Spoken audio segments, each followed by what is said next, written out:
የበሽታው ምንነት ሃይፐርታይሮይዲዝም ኦቨርአክቲቭ ታይሮይድ ይህ ማለት ታይሮይድ የሚባለው እጢ ታይሮክሲን የሚባለውን ሆርሞን ከልክ በላይ ሲያመነጭ ነው።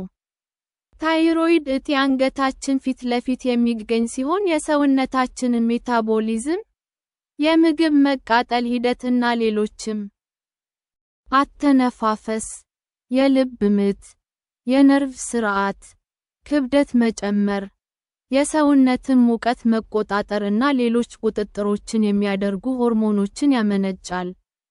ይህ እጢ ከልክ በላይ ሆርሞኖች ሲያመነጭ በሰውነታችን ውስጥ የሚካሄዱት ሂደቶች በጣም ይፈጥናሉ። ይህ ደግሞ መረበሽ፣ ፈጣን የልብ ምት፣ የእጅ መንቀጥቀጥ፣ ከፍተኛ ላብ፣ ክብደት መቀነስ፣ እንቅልፍ ማጣትና ሌሎች ችግሮችን ያስከትላል። ይህ በሽታ ሲከሰት የሲሩም ቲ3 መጠን ከቲ4 የበለጠ ይጨምራል። የዚህም ምክንያት የቲ3 መመንጨት መጨመር እና የቲ4 ወደ ቲ3 መቀየር ሊሆኑ ይችላሉ።